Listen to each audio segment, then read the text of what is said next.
they really are miraculous creatures that have been waiting millions of years to help us with our garbage crisis and our food crisis. You're watching the Wow podcast. I'm Jennifer Robin. This conversation is for informational purposes only and is not medical advice. Full disclosure is in the description. Today on the show, we have health and wellness advocate Cathy Nesbitt. She's a multi-award-winning environmental innovator who uses workshops and inspirational speaking to motivate people to live a more sustainable life. Her working title is Cathy Crawly, Laughing Bean Queen. And today we're talking about worms, sprouts, and laughter. Welcome, Cathy. Thank you, Jennifer. I'm excited to be here. Okay, so tell us about Cathy's Crawly Composters and how you got into that field. I'm located in Canada, just north of Toronto. And in 2002, our landfill closed. And although Canada is the second largest country in the world, we couldn't find a place to site a new landfill. So we started to export our garbage to Michigan. Whoops, sorry. And I'm sorry because, it's ridiculous that we were so irresponsible with our stuff. America does it too. Right? Yeah. I know everyone's We're all shipping garbage to places we can't see it. It's horrible. Right? And so it's a way. It's like, it's out of someone else's sight, problem. out of mind. Mm-hmm. Right, that's it. And I had a solution. So this is a hopeful talk. Indoor composting with worms in the house. And I was kind of divinely guided to do this business.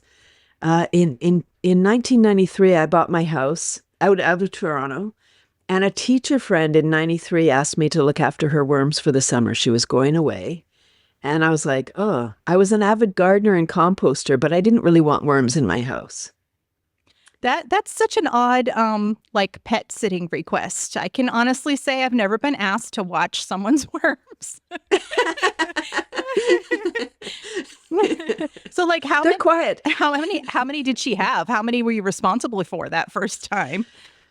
Well, it was a whole container, so I would say there probably was a pound at least of worms. And they're cute little red wiggler worms. They're not the honking night crawlers that you fish with.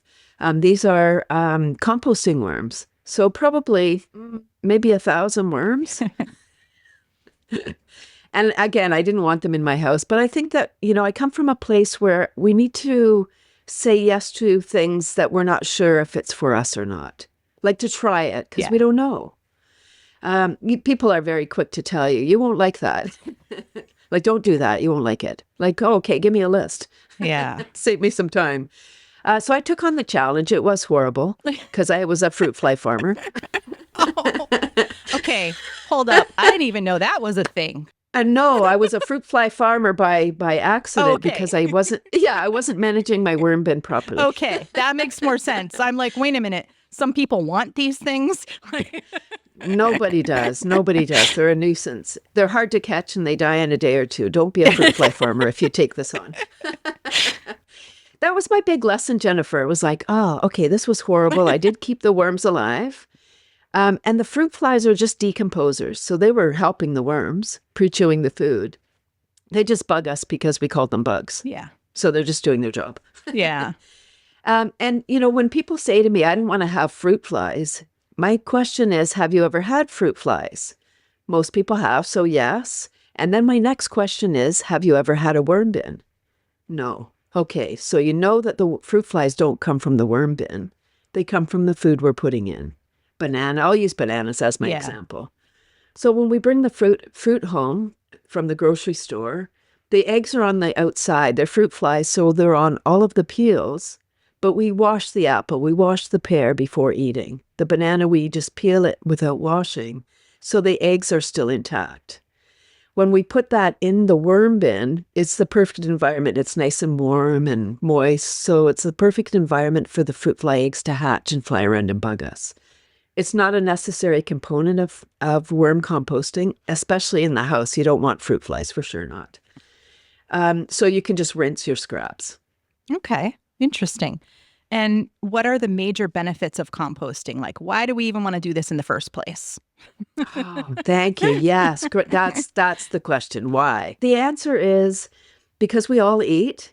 We're all creating food scraps, and compost is something that we can use in our gardens. It's natural fertilizer, and it's nature's way of converting the garbage, what we call garbage. And when we call it garbage, it is. But if we call it food for something else or a resource, it is.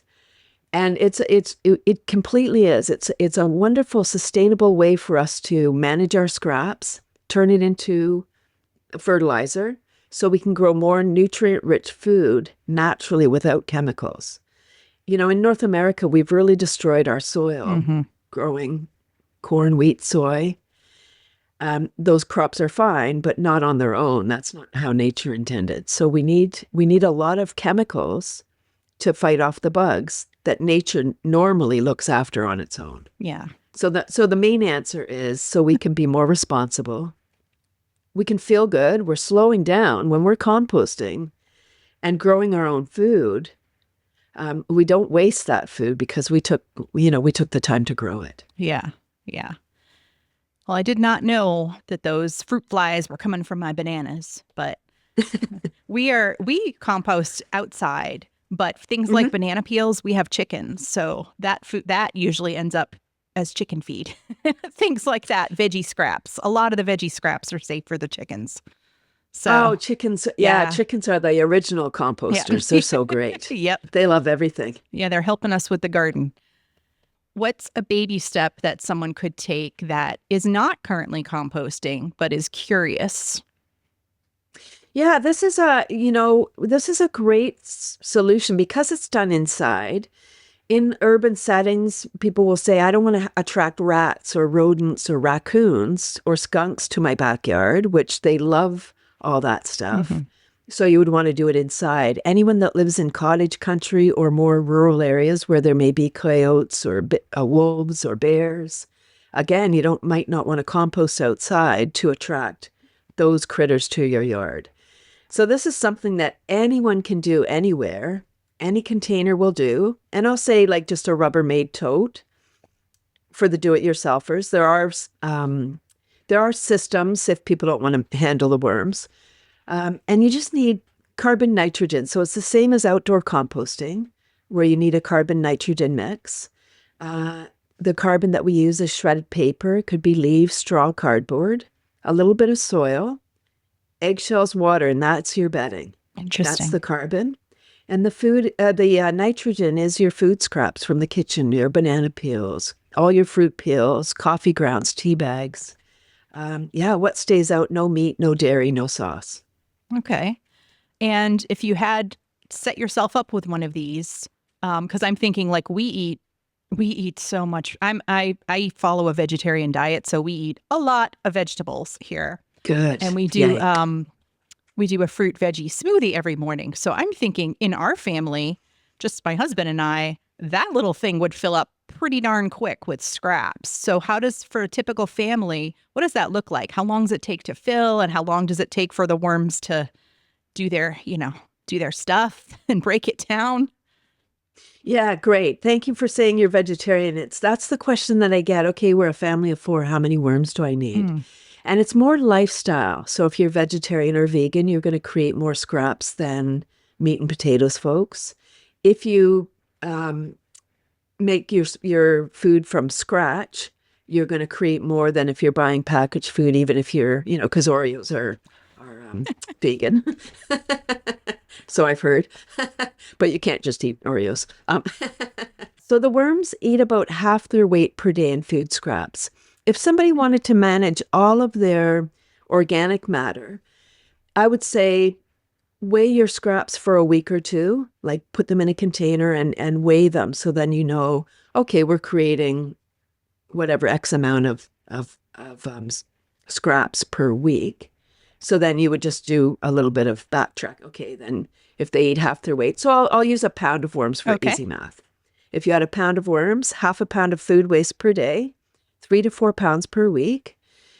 And you may not want, like if you create a lot of scraps, you may just, and you've got another option, chickens, or you compost outside, at least you've got that. But the beautiful part about the worm compost is it's more processed by nature. So it's compost is great. Worm compost is greater because the worms have added their own like juju in there.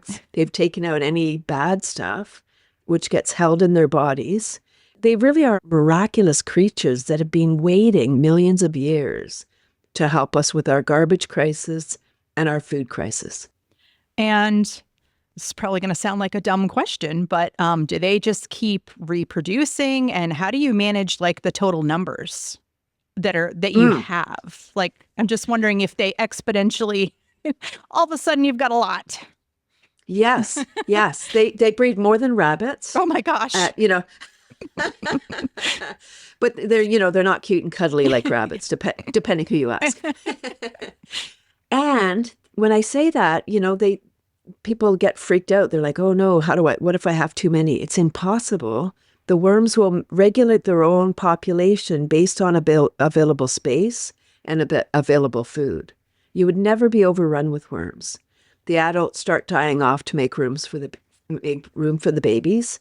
At a certain point, you would have a lot where like, oh my gosh, we have so many worms. At that point, for your family, where you want to maybe create more so you can manage more of your scraps, you take some of those worms, set up another bin, and then you've doubled your system. The worms will keep reproducing in the first bin. They'll get settled and reproduce in the second bin as well, so you can keep on expanding your system. Gotcha. And where do most people keep their system? I mean, do they keep it in the kitchen or the garage, or what do you find for most people? Temperature is key. Okay. So for sure, I would say inside. In Canada, it's too cold in the winter. And in the summer, say in Texas or Florida, it may be too hot. So indoor is perfect. If we're comfortable, the worms are comfortable. The kitchen is ideal because then you see the bin and you remember to feed them. Remember, they're eating quite a bit. So you want to remember. You can keep it in the basement, in the garage if it's like temperature spring, summer, control. fall. Yeah. Yes, in the winter, or if it's really hot in the summer, it would need to be brought inside. Gotcha. So what happens if you go on vacation? Like you said, your friend wanted you to watch her worms. What if you're going to be traveling for a week and you're not going to be home, so there's not going to be any food scraps for the worms? What do you do then? Have a great time.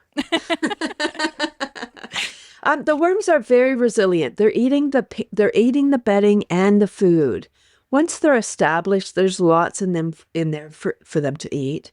I wouldn't say load up your bin because this is a aerobic process, meaning with oxygen. It's never going to smell like rotting food.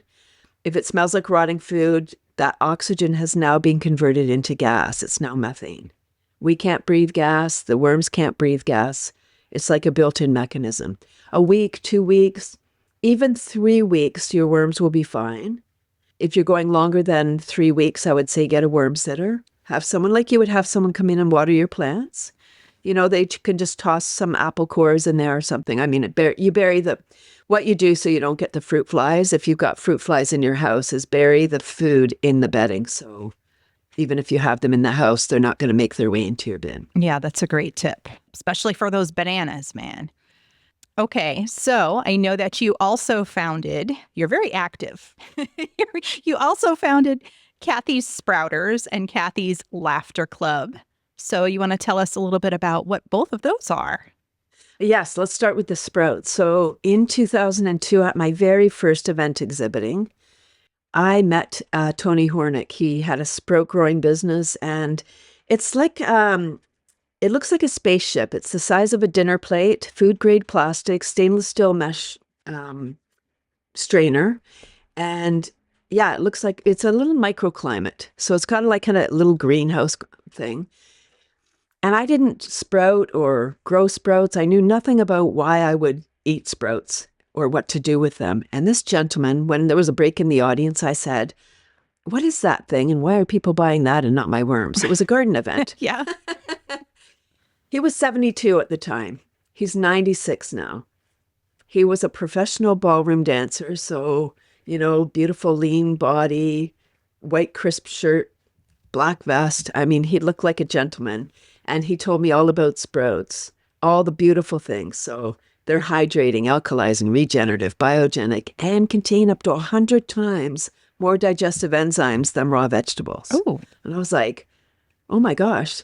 And, I don't need to know why something works. right. I was like, oh, okay, you look super healthy. You're 72, right? I do What the the same heck? thing. If someone's giving me health advice, I'm like, do they look healthy to me? Do they seem healthy? Right? And so I said, okay, I'm in. I'm going to do this. So he said, if you're going to do sprouting, start your day with 2 tablespoons. So it's mung beans that I'm predominantly eating every day as my health plan. And those are the bean sprouts in Chinese food. Okay.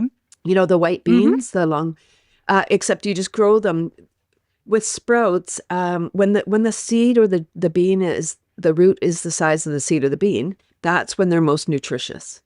That's when you eat them. So he said, if you're going to do this, start your day with 2 tablespoons of the sprouted mung beans for the enzymes, which prepares your body for the rest of the food you're going to take in during the day. So that, they're kind of like what do they call them? The amino acids or whatever that help the things go where they need to go in your body. Yeah. And so for 10 years, this was my private health plan. I kind of thought everyone knew what I knew, like that we all have access to the same information. And naively, I used to think that when I Googled something and you Googled something, we would get the same results. And I know that sounds so ridiculous now that I know better. You'd be surprised how many people don't know that still, though, because that's not how Right. we thought it worked. And now we know differently. Now we know that whatever we search, we get more of that. And the more we search that, we get more of that. Yeah. So for 10 years, this was my private health plan every day, starting with sprouts. I'm high energy and I feel great. I'm 63 now and I'm super healthy. I just feel like I keep getting more and more healthy as I go along with all the practices that I have. So I don't take any prescription drugs. I don't even take a multivitamin. I grow it on the counter for pennies a day. And in 2012, I saw Tony at another event. He's 82 now. I came from an employee background, so this was astonishing to me that somebody was still working and loving what they were doing. It was so beautiful. And he said to me, why don't you sell the sprouter with your worm business? And I was like, oh my gosh, what a great idea. 10 years I've been eating these sprouts and I love them. This should be easy, right? No, it isn't. Right? Because people think they know what they know. And I don't know, maybe 15 years ago now, there was an article on the front page of the Toronto Star, the largest paper in Canada. And it said sprouts are toxic. Oh, geez. Right? And that what they were talking about was the bags of bean sprouts that come from China. Yeah. Like if they grow it overnight or in a day or two, what did they put on them? Like, what? Yeah, of course they're toxic by the time they get to you. Or even, Jennifer, if you buy sprouts that are sprouted at the grocery store, the microgreens, alfalfa sprouts, broccoli sprouts, whatever kind of sprouts, how long have they been sitting on the shelf? Who grew them? How did they grow them? These are the questions that we need to ask. And sometimes when we get them home, they kind of smell funky already. Mm. And that's the bad bacteria. You like throw them away. They're not, we're sprouting for our health. And we can sprout for pennies a day. Yeah. Like it's so affordable to grow nutrient-rich sprouts. What's the timeline like? How many do you have to plant to ensure that you have enough each day? Great question. Yes. So in this unit that I have, like there's all kinds of systems for sprouting. You can grow in jars in all kinds of ways. Tony's system is really simple in that it is just a mesh. So there's nowhere for mold really to grow as long as you're rinsing the right amount of times because the sprouts are not sitting in water. You start with 3 tablespoons of seeds, and that converts to 2 cups of food. 3 tablespoons, 2 cups. If you're eating 2 tablespoons a day, that would be enough for the week if you're a one person, just to have them. But what I suggest is starting your beans, you grow your beans, you have them in the fridge, and you start your day with those. You start another batch right away. So then you've always got them. And now I'm a sprouting monster. So in 2012, I started selling it. And now I'm exhibiting worms. Like my booth was really confusing. Worms on one end, this little sprout grower, and people like, is that the worm bin? Like it was really confusing. But I'm still standing, so that's good. Doing something right. And I would have samples. And a woman came up and she was like, oh, she didn't really like the mung beans. Okay. So she said, well, what else can you sprout? And I said, I don't know, because I was only sprouting mung beans for 10 years. And she said, well, don't you get sick of mung beans? And I said, well, it's my health plan. Like, would you get sick of having tons of energy and feeling great? Maybe. People love their story, right? Oh, I'm so tired. Mm-hmm. But then I thought, as an entrepreneur, what do I care if people want mung beans or they don't? And I started to experiment. Chickpeas, lentils, fenugreek, radish. You can sprout every kind of seed, any kind of vegetable that grows starts as a sprout, and then it becomes a microgreen. And almost all, I mean, you would need to do your research, or if you have any allergies or stuff, you know your own body. The only one that I'm aware of off the top of my head that you cannot eat raw is kidney beans. You can sprout them and then cook them, but they're not meant to be eaten raw. Ever listen to a podcast with great content but wish the audio quality was better? Even with expensive equipment, audio recordings pick up everything. Appliance hums, barking dogs, notification beeps, and when listeners are wearing headphones, they hear all of it. Excessive ums and repetitive words can be really irritating too. Would you rather hear audio like this? No matter how much somebody cares and how well-meaning they are. Or polished like this? No matter how much somebody cares and how well-meaning they are. Every podcast deserves the spa treatment. With balanced audio levels and distractions removed, you can hear the difference immediately. Know a podcaster who'd appreciate a fresh perspective? I offer free podcast consultations where I share specific ideas to improve their show. Send them to podcastspa.com. That's podcastspa.com. Your referrals help support this show. I appreciate you. And I have another silly question because I am not a sprout eater. Yet. So yeah, exactly. Yet. I like what you said about not taking vitamins, and we're going to circle back to that. But my silly question is, as a non-sprout eater, so you have your mung beans and they've sprouted and they're ready to eat. Are you eating the bean part also, or just the green part? You're eating the whole thing. The whole thing, the bean and the sprout. Yes, it's still one. Like it's just like the little seed, the little root is coming out. Yeah. It's ready. You pop it in. And the mung beans are really neutral flavor. So I add them into, like people say, well, what do I do? If you eat yogurt, toss them in your yogurt, in your cereal, your porridge, or I just eat them as they are. And it's a wonderful snack. You know, if I'm going, when I used to exhibit before 2020, I would have my samples. And although I might not have time to have lunch or eat my, because sometimes I was really busy, I would just eat a few of the sprouts. Right? It's fiber-filled, nutrient-rich food. So I may not be full, but I'm not hungry. It takes the edge off. Interesting. Okay. And now let's get back to, you made a comment that you don't take any vitamins. And I'm pretty sure anybody listening to this podcast spends a crazy amount of money on vitamins and supplements each month. My husband and I have a whole cabinet, like his and hers, of what we take every day. So tell me more about that. How is this only your health plan? I'm intrigued.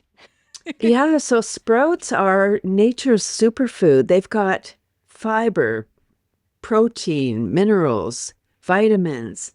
Everything that our body needs is in that little sprout. And then as it starts to grow, it loses enzymes, it loses nutrients because it's like it wants to look like its parent. Yeah. Right? So the broccoli plant, the broccoli sprout doesn't need the carrot component, or right, it doesn't need those other pieces, so those fall away. I mean, not literally, but as it's growing. And yeah, so it's really quite remarkable how these sprouts are just incredible. And so I say you can eat whatever as much as you want, but you really can't because they're full of fiber. Yeah. So you really do get full. Unlike if you're eating, junk food or something, you might eat a whole bag of chips and still be hungry. but feel sick too. Yeah. Well, especially if it's fiber and there's some protein, that combo, I think, is definitely going to fill you up. Yeah. Mm-hmm. Yeah. So beautiful. Awesome. Well, my husband keeps saying this is our first winter with chickens. And he's been talking about like making some sort of salad bar for them with sprouts, like so they have fresh sprouts every day through the winter. Oh, I love it. I don't know what that's going to look like, but I told him I was so excited to interview you today because I'm like, she's going to tell me all about sprouts and we'll be all set. We'll know what we're doing. Yeah, I'll send you one of my sprouters after. Yeah, send me your address. I'll send you one of my sprouters. Oh, that'd be great.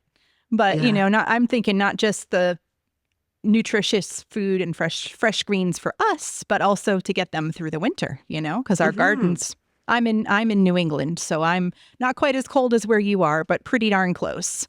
So I guess you have a climate controlled place for your chickens for the winter? Oh, they have like a luxury condo out there. I could sleep out there. It's very well insulated and their water has a heater and all that stuff, but this is our first winter with them, so we hadn't really thought about the food because they go out and, they scrounge around the yard, So anyway. They love worms too, by the way. Yeah.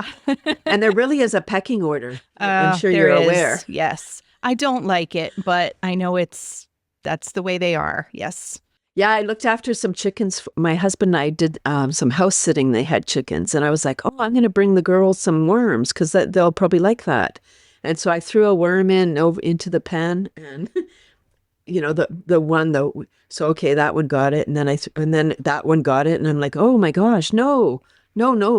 Yeah, they're quite aggressive. Yeah, they can be. Let's see. So tell me how the laughter fits in. Laughter. So 2012. Okay, back to 20. It's interesting how my life kind of goes in 10-year chunks where something new comes in. And so 2012, selling worms by the pound for indoor composting.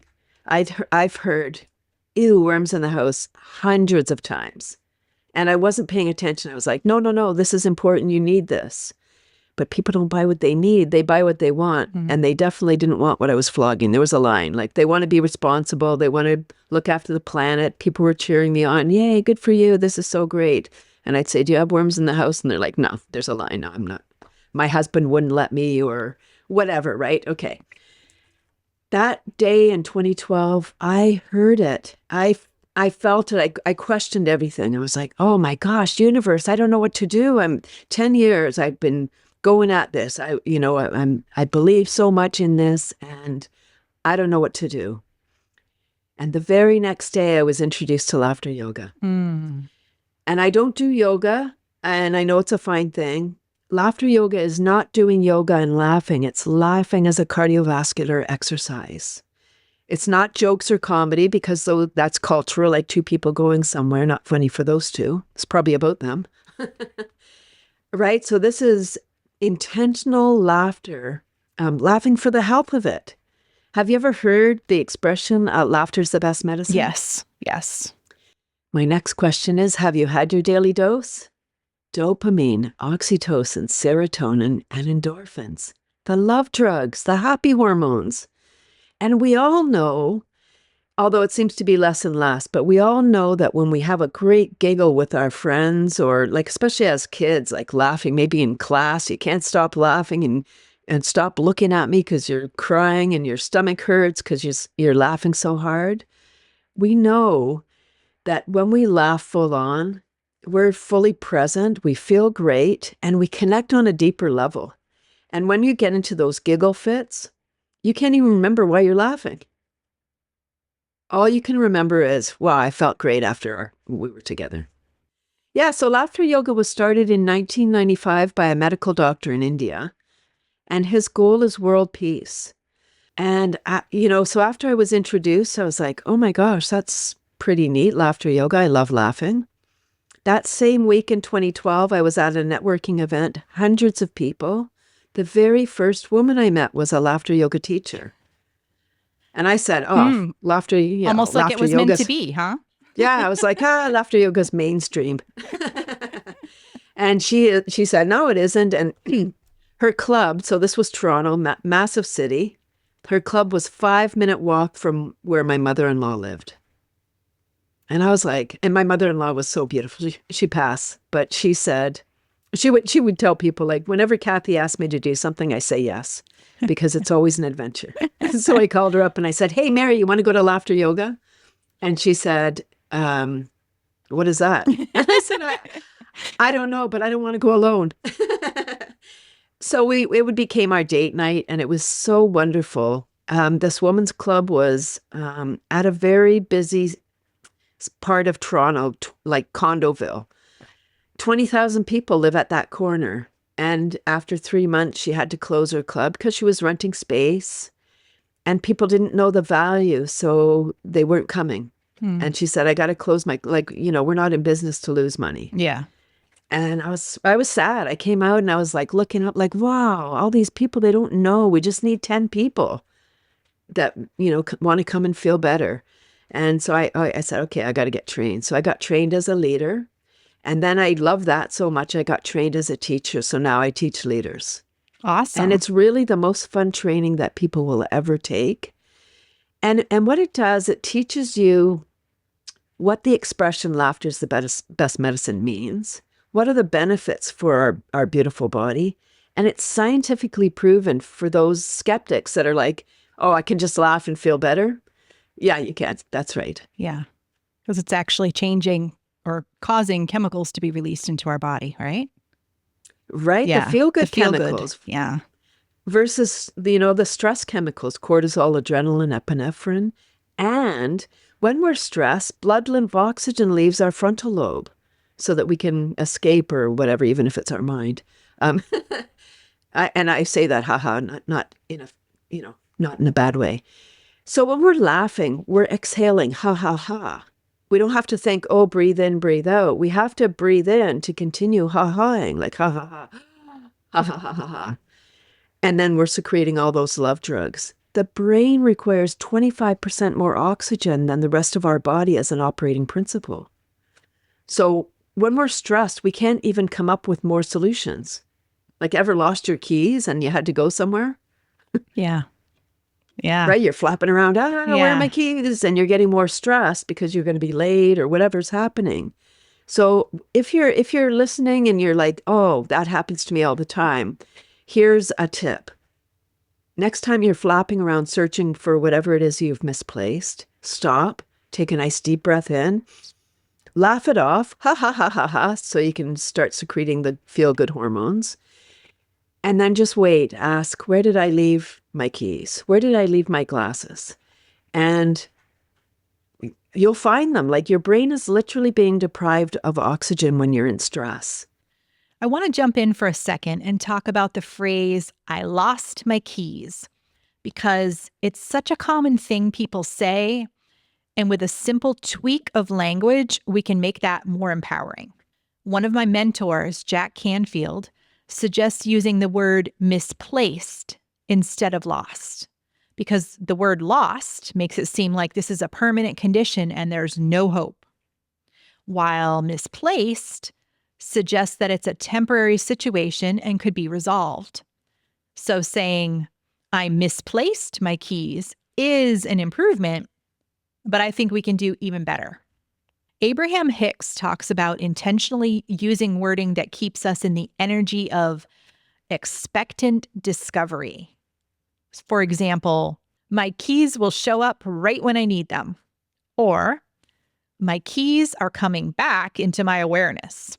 But there's even one more wording tweak we can do for this to make it empowering as well as positive.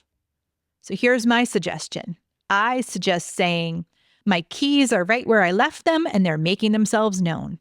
This simple language shift keeps us in alignment with a more positive, higher vibration.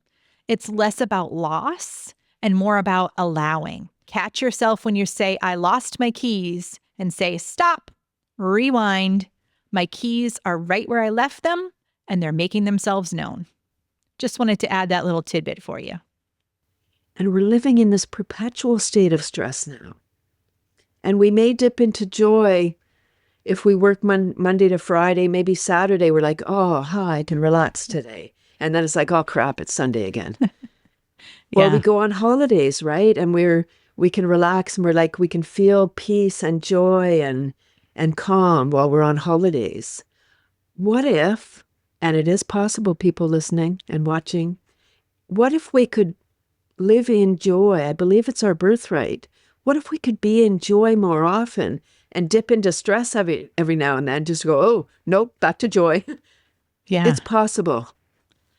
And what you're saying about laughing also makes me think, I've read before about when we smile, even if we don't feel like it, like when you said you've lost the keys and you're all stressed out, if you just like, if you make the face, the muscles like signal the brain. I read somewhere that you're supposed to like smile as you're falling asleep because it secretes it makes those same chemicals get going, the feel good stuff, even if you're feeling crappy.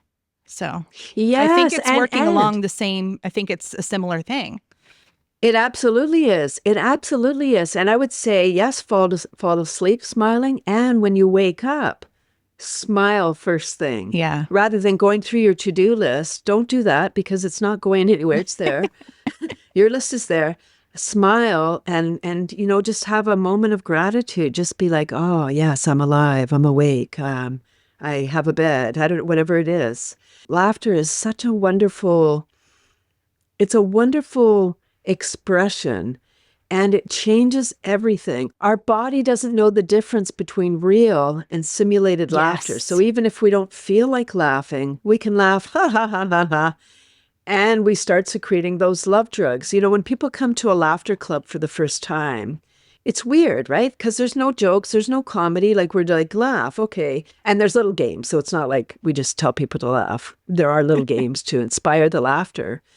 But people that are logical and they're in their head and they've come to the club, and when we can break through to those folks, they're our best advocates. We get the best testimonials from those folks because they're like, I was such a skeptic, but I experienced it. So our body's like, pew, pew, pew, and secreting the love drugs. It's feeling great. Our body's having a party and our mind might be going, what is happening here? Why are you laughing? You look ridiculous. Stop laughing, right? So when people are like, oh, you want me just to laugh? I say, yes, I do. I want you to, if you're thinking about it, you're not feeling it, you're thinking it. And we need to feel it to heal it. You might have heard that expression before. We think that we can think our way out of problems. We need to feel our way out. Like, what is it that I really need to do? What is this telling me this? And not that emotions are good or bad. They just are. It's just a frequency. If we can feel into what that is, what is the message that I'm getting here? And what do I need to learn from this? Then we can go, okay, thank you for stopping by. Now I get it and move along. Yeah. Yeah. And when you do your events with your laughter club, is this in person or online or both? Both, yes. I do both. I have a beautiful, and I would invite you and your listeners to join my online club. It's free every Tuesday. I started during the cuckoo time. So June 2020, I needed something. I'm like, I need more. We all did. Yeah. Right? Yeah. And so I started my free club at that time, and it's 9:30 a.m. Eastern on Tuesday mornings, 30 minutes of super fun self-care. And I incorporate, oh my gosh, so many energy modalities, tapping, emotional freedom technique, Qigong, brain gym. Laughter is complementary magic medicine. There's no side effects except for the pains in your cheeks and your belly, but those are just the laughter muscles. Yeah. Right? It goes with everything. And now I get 5.5 years in, I have a beautiful following, between 20 and 30 little Zoom squares. And my wheelhouse is special needs and seniors. So 4 or 5 of those squares are groups. Community living, just different special needs wonderful. groups. Yeah. And long-term care. So more than 30 people in my club, and it's just wonderful. Yeah. Sounds like a fabulous resource. And friends, I don't know if you heard what she said. It is free, so it doesn't cost you anything. Show up and experience it. I know I will be. That's I it. will be there. Yay. I, Woo! I will be 31 there now. next Tuesday. Yeah, please come. So, do you have any other tips, getting back to the sustainability? Do you have any other sustainability tips that you want to share with our listeners? I do, that just the simple things. Bringing your water bottle, because bottled water it's really horrible.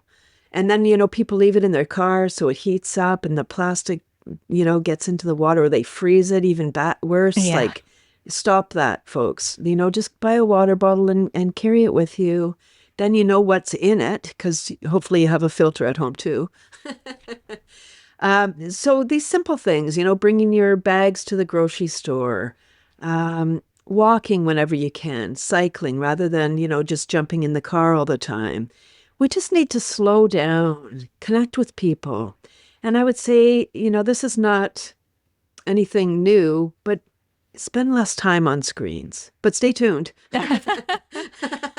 Keep watching. Yeah. I think we all realize how much we're using the screens, the computer, the phone, the TV even.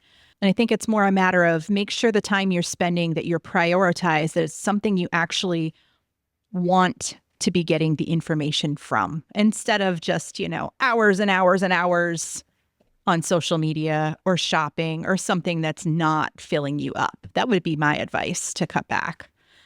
Yeah, the doom scrolling, right? Just Yeah. like, oh, what are you doing now? What's like looking at other people's highlight reel? Yeah. And my big tip for that I shared a couple months ago was I still have social media accounts, but I took the apps off my phone.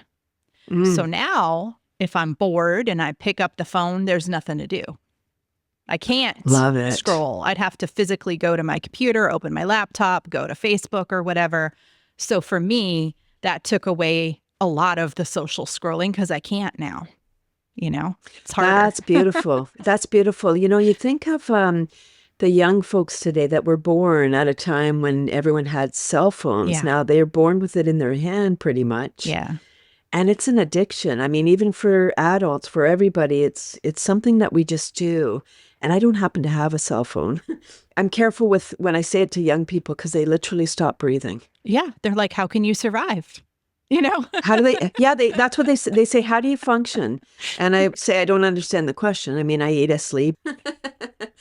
But they ask, like, how do people get in touch with you? I'm like, well, I have a landline. I have a phone at home with an answering machine. And I have a computer. So I send me a message. It just takes longer. I don't respond right away. And what I say is when I go out, I lock my house so my house is safe, air quotes, because I don't know what's going to happen to my house. And I'm present. I'm not thinking when I'm out, is someone trying to get in touch? Yeah.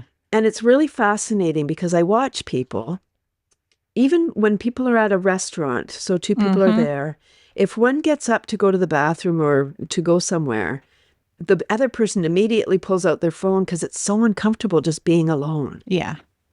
Yeah. It's so uncomfortable just like being by ourselves. And I think we need to bring back that just like the presence of just being, like not always doing. Yeah. And I thought you were going to say when we go out to breakfast sometimes, and I'm always astonished how many of the tables around us, both people are on their cell phones. They're not even talking to each other. Right. And it drives me nuts. Yeah. Like, why bother? Yeah, why bother? Why bother to be sitting there with another person, That's it. Yeah. Yeah. It's fascinating, but it's everywhere. It's, I recently took the commuter train, and everybody was either on their phone or they were sleeping. Like there was no one just looking around like me. I was trying to look for someone to talk to, but there was no one. That doesn't exist anymore. Yeah. Yeah. Oh boy. Is there anything we haven't talked about today that you think is important to share? I would like, with the laughter, I really want people to care about the planet, but when we're in a mental crisis, it's not possible.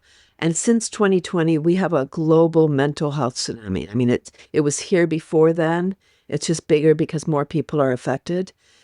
So I would say just really do your best to be aware of your energy. And when you're feeling stressed, take action to diffuse this stressful energy. go outside.